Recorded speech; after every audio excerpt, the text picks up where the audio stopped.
And joining us now is conservative strategist Regan Watts. Regan, good to see you. Welcome. Good morning.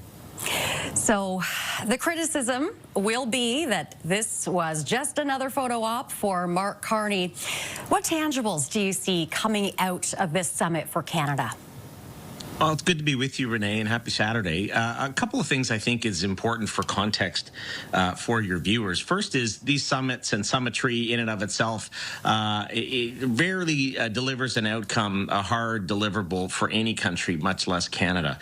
But I should say, and we should stop and at least acknowledge that thank goodness we don't have stories about our Prime Minister's socks and what he's wearing, like we had with the long national nightmare known as Justin Trudeau. The Prime Minister is showing up serious, talking investment and trade, among other things. And Canada is well represented on the world stage. I think, though, what we'll see coming out of both the trip to Abu Dhabi for the Prime Minister and the G20 summit and the meetings that the Prime Minister and his team are having on the margins of that summit is something akin to what you would have seen last week from the Swedish government when they visited Ottawa with Saab. The Prime Minister is eminently credible with international partners, and clearly his visits to Europe in the summer yielded attention and affection from the Swedes, who came into Ottawa last week and talked about jobs that they wanted to create through defense and security investment. I think we'll see the results of this summit from the Prime Minister likely in a couple of months from now, but it shouldn't change the fact that these summits are part and parcel of being a G7 or a G20 country, and the Prime Minister is doing an exceptional job in representing us overseas.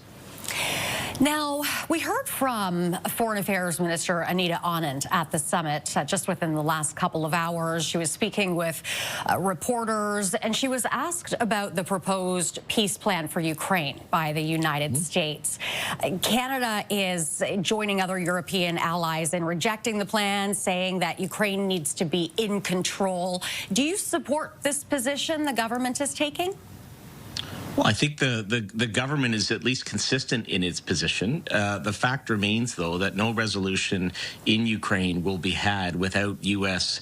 consent and involvement. So while Canada and the European countries can have their own perspective, and that's, there's merit in that, and of course we have a very large Ukrainian population in this country who are interested in this particular topic, it's the Americans who in particular are going to have to bring an end to this conflict. And so however we get there, it's going to involve the U.S. leadership, along with other senior European countries, and Canada having a voice at the table is important.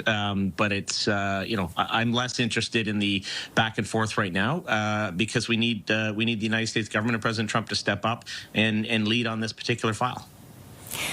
That is our time, Regan. We'll have to leave it there. Great chatting with you on this Saturday. Thanks for this.